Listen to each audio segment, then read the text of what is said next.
Gimana caranya selain kita berakhlak mulia supaya Allah Subhanahu wa taala nge-like postingan keislaman kita.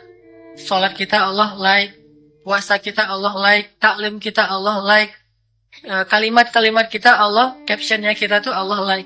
Gimana caranya? Kita harus mengatakan itu dengan hati. Ketika kita bilang hasbiyallah wa ni'mal wakil. Coba rasakan, kita ngerasa Allah itu cukup nggak sih? Kalau belum cukup, ulang lagi. Kenapa kalimat-kalimat zikir disuruh ulang-ulang?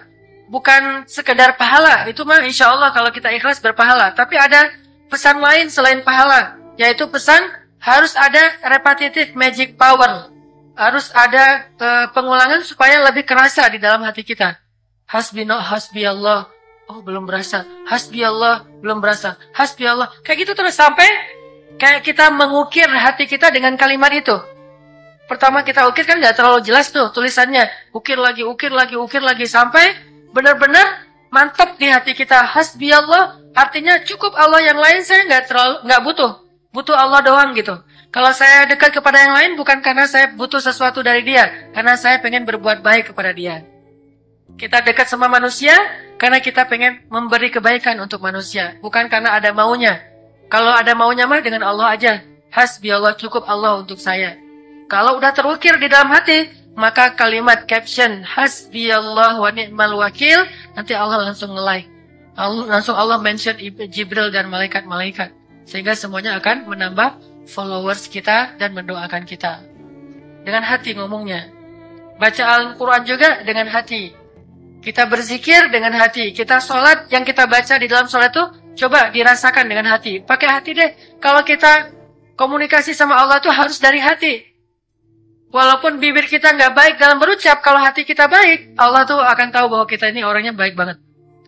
Kalau dengan manusia aja kadang harus pakai hati ya. Kalau nggak, tetap aja ada getar yang nggak berasa sama dia. Apalagi dengan Allah. Jadi komunikasi dengan Allah itu zahir, batin. Gak cukup zahir aja.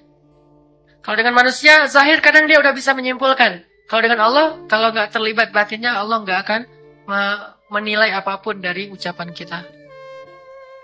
Kita bilang, Shadaqallahul Azim. Maha benar Allah yang maha agung misalnya. Benar nggak kita yakin bahwa ayat yang kita baca itu benar? Shadaqallah. Atau kita Shadaqallahul Azim cuma di lisan, di hati kita, masa gini ya ayatnya? Kok gini sih ayatnya? Masih ragu-ragu. Raib, masih merasa bahwa itu ayat nggak benar banget gitu. Atau masih perlu dipelajari lagi benar atau tidaknya. Maka Shadaqallahul Azim kita itu cuman pencitraan di lisan. Kan sekarang orang kalau di Indonesia memaknai Shadaqallahul Azim itu bagian dari bacaan sholat ya. Bagian dari bacaan Al-Quran ya. Jadi kalau baca Al-Quran tutup Quran, belum Shadaqallah terus ditegur sama temannya. Kok belum Shadaqallah? Karena dianggap Shadaqallah itu bagian dari bacaan Al-Quran. Padahal Shadaqallah itu bukan bacaan Al-Quran. Bacaan Al-Quran, Al-Quran. Kalau Shadaqallah itu kalimat tasdid, membenarkan apa yang kita ucapkan. Membenarkan bacaan-bacaan yang kita baru baca dari ayat-ayat Allah. Tasdik, membenarkan. Benar, saya yakin sekarang dengan semua ayat-ayat Allah. Itu baru namanya Shadaqallahul Azim. Jadi bisa aja kita baca ayat gini. Ulaika ala hudam min rabbihim wa ulaika humul muflihun.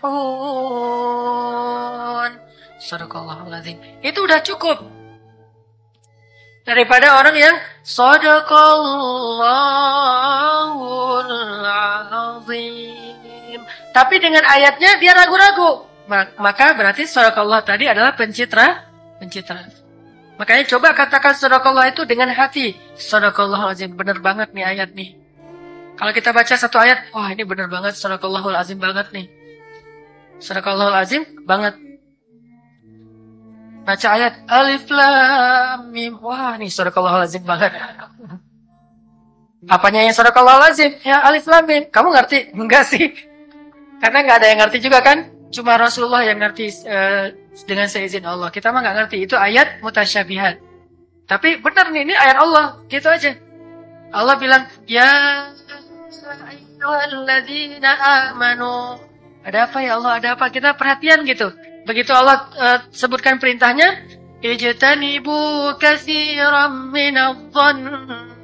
Jangan suka prasangka. Wah, benar banget. Saya nggak boleh prasangka. Kalau prasangka nggak nyaman hubungan dengan siapa aja. Tetap aja curiga. Yang ini salah, yang itu salah. Curiga aja. Sadaqallahul azim banget nih. Saya nggak mau prasangka. Udah aja. Lempeng. Nggak ada prasangka-prasangka buruk kepada orang lain. Begitu ada orang teman kita yang datang ke kita, kita berprasangka baik kepada dia. Oh, dia ternyata masih ingat sama saya misalnya. Terus dia sapa kita, ngobrol sama kita, alhamdulillah ternyata dia orangnya baik banget. Begitu dia uzur atau dia izin, kita berprasangka baik, oh mungkin dia ada urusan yang darurat nggak bisa datang. Bukan, oh dia mau orangnya suka ingkar janji wae. Nah ini berarti zon, berprasangka buruk. Benar nih ayat. Itu aja terus. Jangan pas kita baca ijtanibu katsiran minadh-dhann. Janganlah kalian banyak berprasangka. Nggak gitu juga sih. Kadang-kadang prasangka dibutuhkan juga. Nah, berarti kita nggak sadaqallahul azim. Allah bilang, ya ayyuhalladzina amanu la ta'kulur riba. Jangan kalian makan riba. Gimana ya? Nah, ini nggak sadaqallahul azim. Kalau sadaqallahul azim, wah benar nih ayat. Terus gimana caranya? Aduh, saya harus harus cari pekerjaan yang tidak ada ribanya. Kalau saya misalnya punya bisnis, saya nggak boleh menghutangkan kepada teman saya, terus dengan akad saya harus dibayar sekian nambah gitu, nggak boleh. Tapi kalau dia mau nambah sih, itu mah kesadaran dia aja. Gitu. Misalnya, kita nggak usah akad ya, kamu mau minjam berapa? 1 juta. Ya udah, saya mah orangnya nggak mau riba. Tapi kamu tahu kan, sekarang kan uang inflasinya tinggi itu ya. Jadi dia nggak ada akad tapi dia menganjurkan. Sama aja sih sebetulnya. Atau sama kayak ada hadis Nabi, kalau orang berhutang kepada kita, kemudian dia memberikan jaminan, kayak misalnya kendaraan kepada kita, kendaraan itu nggak boleh kita pakai. Kalau kita pakai kendaraan itu tanpa izin dia, berarti ini ribanya nih. Ribanya adalah memakai kendaraan, dan kecuali dia mengizinkan, kendaraannya daripada diparkirin doang di depan rumah, dan nggak dinyala-nyalain, akhirnya nanti dia rusak, mending saya pakai boleh nggak? Tapi saya sewa niatnya, atau nanti dikurangin dari hutang. Kalau dia bilang nggak apa-apa pakai aja, nggak usah hitung-hitung mah hutang mah lain lagi. Nah ya udah nggak apa-apa kalau gitu, ta'awun, saling tolong menolong. Cuman kalau kita nganggap wah ini kan masih jaminan, terserah saya dong mau dipakai. Pemakaian itu adalah riba. Sehingga Allah tidak memberkahi nanti hubungan kita atau transaksi kita. Ini kita sami'na wa ata'na. Itu artinya sadaqallahul azim. Baru Allah mengatakan, ulaika humul mu'minuna haqqa. Benar nih hambaku yang beriman. Kalau nggak kayak gitu, Allah mengatakan, wa ma hum bimu'minin. Mereka bukan orang yang beriman. Itu teman-teman, satu, cobalah selaraskan antara postingan Islam kita, syiar-syiar, penampilan, dengan karakter atau akhlak kita. Satu. Kedua, cobalah caption itu dengan hati. Kalau kita bilang, subhanallah itu benar-benar subhanallah di hati kita. Kalau kita bilang sadaqallah itu benar-benar sadaqallah di hati kita. Kalau kita bilang masya Allah itu masya Allah di dalam hati kita. Jangan sampai ngelihat cewek cantik, masya Allah. Itu pasti bukan dengan hati, dengan hawa nafsu ya. Berarti nggak selaras di hatinya. Tapi kan cantik, masa nggak boleh bilang masya Allah? Enggak. Kalau cantik dan bukan muhrim kita bilang auzubillah gitu. Ini benar loh. Nanti coba teman-teman baca surat Maryam ya. Gimana Maryam lagi ibadah di mihrabnya, tiba-tiba datang cowok ganteng banget. Fa'arsalna ilaiha ruhana fatamassala laha basharan sawiyya. Kami utus kepada Maryam roh kami yaitu Jibril. Lalu Jibril itu menjelma sebagai basharan sawiyya, laki-laki paling keren. Ini terjemah kekinian. Jibril menjelma sebagai laki-laki paling keren. Tinggi, putih, rambutnya sepundak, terus ikal gitu. Campuran antara Arabian sama Spanyol. Wah, ini keren banget. Atau kayak pemain bola Italia. Kalau yang saya dulu masih SMA tuh ada Del Piero misalnya. Itu kan yang keren-kerennya, atau David Beckham. Wah, cowok keren banget dengan penampilan yang badannya gagah. Dan benar-benar six packs. Kalau buka baju sih, nggak buka baju kan pakai jubah gitu ya. Tapi kan kelihatan rata gitu. Dan nggak nahan nafas juga. Ada yang ratanya nahan nafas. Pengalaman. Kalau lagi jalan di mall, Kata istri saya, kenapa itu? Nah, nafas, biar nyerata gitu. Tapi kalau udah kekenyangan banget, ditahan nafas juga pasti kelihatan. Padahal udah nahan nafas. Nah ini cowok keren banget. Basyaran sawiya, laki-laki yang sempurna. Laki-laki yang keren banget. Datang ke mihrab Maryam, bayangin. Datang ke sebuah ruang yang cuma ada Maryam di situ sendiri. Apa kata Maryam? Aku berlindung kepada Allah darimu. A'udzubillah.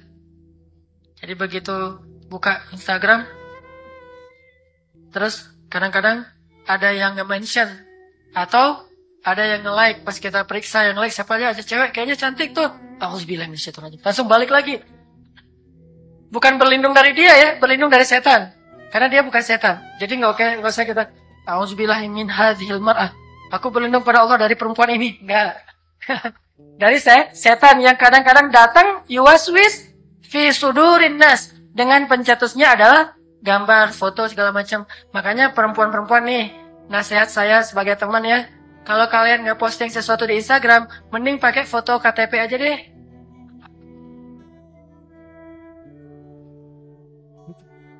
Foto KTP, foto paspor. Kalau foto paspor ada kacamata, disuruh lepas dulu kacamatanya. Lepas kacamata, oh iya. Agak melotot dikit, matanya kurang kelihatan. Nah, udah gitu posting tuh di Instagram, insya Allah selamat. Ya, nggak ada yang nge-like. Kecuali orangnya soleh banget. Ukti, Masya Allah, ini foto paspor diposting, pasti soleh banget kan?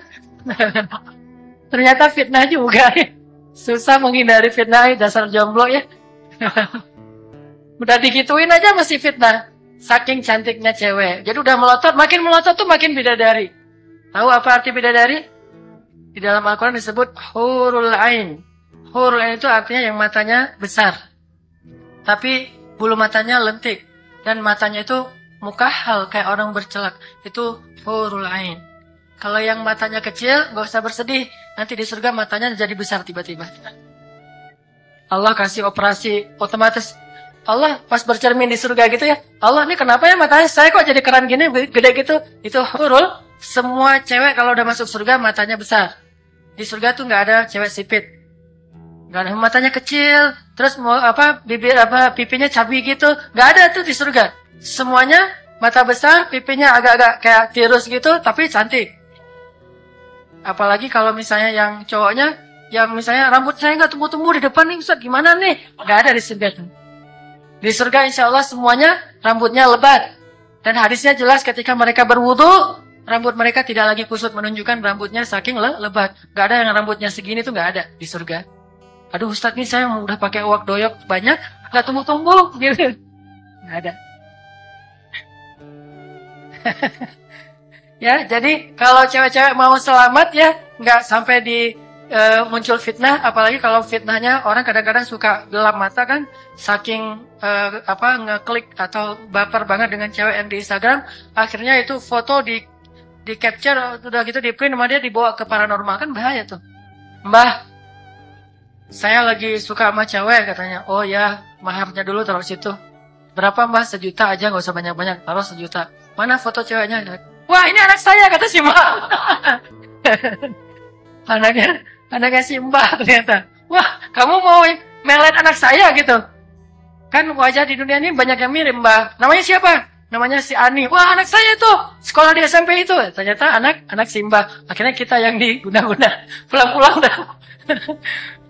udah nggak normal gitu ya. Kenapa tuh orang? Nah, ini artinya fitnah kan? Makanya yang paling aman mah kalau nge-posting di Instagram, udah gitu aja. Selfie tapi serius. Kalau perlu hitam putih. Benar-benar. Jadi benar-benar temponya doloe gitu. Wah, posting. Kalau laki-laki yang diposting misalnya, atau cewek-cewek juga boleh postingnya di belakang, kan banyak tuh posting dari belakang. Jadi yang kelihatan cuma hitam doang kayak ninja gitu kan di belakang. Yang penting kata-katanya boleh lah. Tapi kalau mau posting depan pun sewajarnya. Jangan sampai udah di depan berakting lagi gitu. Gaya-gaya Korea-Korea gitu. Gitu-gitu deh Korea-Korea. Jangan ya, itu akan membuat fitnah. Fitnah itulah yang kelak jadi merusak perasaan. Sehingga laki-laki yang lihat posting kayak gitu, auzubillah minasyaitonir. Udah, auzubillah udah aja, jangan auzubillahnya pencitraan. Tadi tuh ada teman gitu ya. Dia ini ada cewek cantik loh. Mana? Tanya lagi, mana? Tanya mana? Itu pencitraan. Orang kalau benar-benar dari hatinya atau orangnya jujur nggak gitu-gitu amat. Oh iya, biasa aja. Walaupun besoknya ntar dia hafal namanya, ntar di poin sendiri. Nyari sendiri, searching. Oh mana nih? Oh ini orangnya. Ini bukan cerita pengalaman pribadi ya. Soalnya waktu saya masih muda dulu nggak ada Instagram, untung gitu. Pas saya masih jomblo nggak ada Instagram. Adanya Friendster. Sama aja. Ini ta'awuznya Maryam itu ta'awuz bukan pencitraan. Allah aja yakin banget sama Maryam itu perempuan yang azra. Azra itu kalau bahasa Inggrisnya Saint. Kan Saint Mary kan bahasa Inggrisnya. Bahasa Arabnya Maryam al-Azra. Artinya yang menjaga kesucian. Begitu ada laki-laki keren banget di depannya atau di sebelahnya, di sebuah ruangan mereka berdua doang, dia bilang, "A'udzubillah, aku berlindung pada Allah." Terus nggak mau ngeliat, gini aja. "Apain kamu kesini?" Saya diutus sama Allah, kata Jibril teh. "Ada apa emang?" Mulai ada dialog. Tapi itu benar-benar bukan jaim ya, bukan ada apa emang. Ya udah, ini nomor telepon saya. Gak gitu. Maryam orangnya soleha. Kalau kita jaim-jaim tapi ngasih nomor telepon, jaim-jaim tapi tukeran pin misalnya. Ini enggak. Ada apa? Ya Maryam, Allah akan memberikan kepada kamu anugerah seorang bayi yang soleh. Langsung Maryam kaget. Astagfirullahaladzim, bagaimana saya akan punya bayi sedangkan saya tidak kenal seorang lelaki pun. Bayangin. Ini kerennya cewek yang bernama Maryam. Dia nggak pernah kenal laki-laki kecuali 2 orang. 3 dengan anaknya. Ayahnya, pamannya, anaknya. Ayahnya Imran, pamannya Zakaria, dan anaknya Isa. Cuma 3 cowok yang dia kenal. Jadi kalau kita periksa telepon Maryam, itu nggak ada nomor cowok sama sekali. Nomor kontak cowok nggak ada tuh. Semuanya cewek. Aminah, Fatimah, Halimah, semuanya aja deh. Nggak ada cowok. Tiga-tiganya cowok, cuma Zakaria, pamannya, kan Muhrim. Ayahnya Imran, anaknya Isa. Cuma 3 itu nomor cowok. Nomornya Nabi Isa, nomor Zakaria, dan nomor Imran. Coba kita. Cowok semua, cuma 1 cewek, ibunya sendiri. Yang lain cowok semua. Ini berarti bukan nggak boleh. Cuman ya kayak gitu-gitu amat juga sih. Sama kayak kita nih, semua nama cowok. Tapi jenis kelaminnya cewek, kita ganti namanya jadi cowok. Biar nggak dicurigain. Namanya kok ini namanya tuh Andi atau apa. Andi kok pakai jilbab? Kan keluar fotonya tuh, profile tuh. Kok Andi pakai jilbab? Maksudnya Andiah gitu ya. Pakai jilbab. Nah ini menunjukkan Maryam itu solehah banget. Kata Maryam sendiri, saya tidak kenal laki-laki. Gimana saya akan punya anak? Kata Jibril, itulah kebesaran Allah. Kamu tetap akan punya anak walaupun tidak disentuh oleh laki-laki. Satu-satunya perempuan di muka bumi yang dikaruniai anak tapi nggak disentuh, bahkan oleh suami yang halal, cuma Maryam. Saking azra, saking terjaga, saking mulia. Jadi nggak mungkin Maryam itu ngeposting yang macam-macam. Paling-paling postingannya bunga. Cekrek, posting. Bunga apa? Kaktus. Hati-hati dengan saya, kamu tertusuk ya. Jadi posting bunga kaktus gitu. Jangan bukan orangnya yang diposting, bunga atau batu atau air, apalah alam semesta lah selain dirinya. Walaupun nggak harus gitu-gitu amat, tapi yang penting jaga. Jangan sampai terlalu terlalu vulgar, terlalu genit, sewajar-wajarnya aja. Posting lagi jalan, posting lagi duduk, biasa aja. Tapi bukan postingan lagi ngedance gitu. Ini mungkin akan jadi fitnah. Walaupun kita ngeremehin, dianya aja yang jelalatan, dianya aja yang suka ngepoin. Tapi kan kita memang udah membuka ruang untuk orang penasaran jadi kepo kan. Coba kalau kita nggak ngeposting kan dia jadi nggak ngepo. Akhirnya ngepoin yang lain. Berarti kita nggak dosa, yang lain yang dosa. Yang penting jangan sampai orang berbuat dosa gara-gara kita. Kalau orang tetap berbuat dosa, biarlah gara-gara setan saja. Jangan sampai minal jinnati wan nas, gara-gara jin dan gara-gara kita. Na'udzubillahi min dzalik. Itu aja teman-teman yang dimuliakan Allah. Maaf ya, kemana-mana. Kita tutup dengan muhasabah dan doa. Mudah-mudahan Allah Subhanahu wa taala menganugerahkan kepada bangsa Indonesia peradaban Islam yang diwarnai oleh anak-anak muda yang soleh. A'udzu billahi minasy syaithanir rajim. Bismillahirrahmanirrahim. Alhamdulillahi rabbil alamin. Alhamdulillahi rabbil alamin. Alhamdulillahi rabbil alamin. Teman-teman yang dirahmati Allah, mari kita sama-sama bertahmid kepada Allah. Kita memuji Allah. Kita coba ucapkan alhamdulillahirabbil alamin bersama-sama sembari mengingat nikmat-nikmat yang Allah berikan kepada kita selama ini. Dan yang paling penting adalah nikmat hidayah yang membuat kita bisa bertaubat, hijrah, meninggalkan dosa-dosa yang dulu mungkin sulit sekali untuk meninggalkannya. Tapi karena hidayah Allah sekarang kita bisa meninggalkan dosa-dosa yang harusnya bisa mencelakakan kita. Kita ucapkan alhamdulillah bersama-sama mungkin sekitar 10 atau 15 kali sambil mengingat nikmat Allah. Alhamdulillahi rabbil alamin. Alhamdulillahi rabbil alamin. Alhamdulillahi rabbil alamin. Alhamdulillahi rabbil alamin. Alhamdulillahi rabbil alamin. Alhamdulillahi rabbil alamin. Alhamdulillahi rabbil alamin. Alhamdulillahi rabbil alamin. Alhamdulillahi rabbil alamin. Alhamdulillahi rabbil alamin. Kita ucapkan tasbih Subhanallah. Subhanallah. Subhanallah. Subhanallah. Ayo kita bertasbih bersama-sama.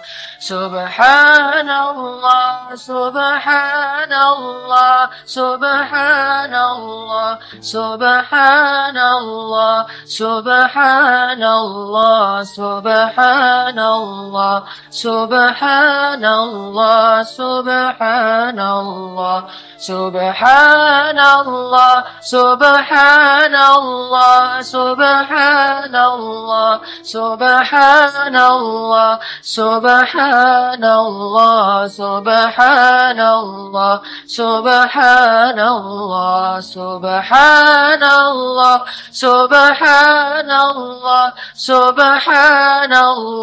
subhanallah, subhanallah, subhanallah, subhanallah, subhanallah, subhanallah, subhanallah, subhanallah, subhanallah, subhanallah, subhanallah. Teman-teman mungkin masih ingat dulu ketika kita sedang main atau mungkin sampai sekarang juga ketika kita nonton konser, seorang penyanyi di atas panggung suka ngajak kita nyanyi bareng. Ayo kita nyanyi bareng, siapa yang hafal lirik lagunya. Kita begitu semangat untuk bernyanyi dan berteriak bareng-bareng dengan seorang selebritinya atau seorang penyanyinya untuk menyanyikan lirik-lirik yang sebetulnya bukan zikir. Walaupun sebagiannya boleh, sebagiannya tidak boleh, Allahu a'lam. Tapi coba kita sekarang semangat lebih dari itu untuk menyanyikan atau untuk melantunkan lirik-lirik tasbih kepada Allah. Dan tidak masalah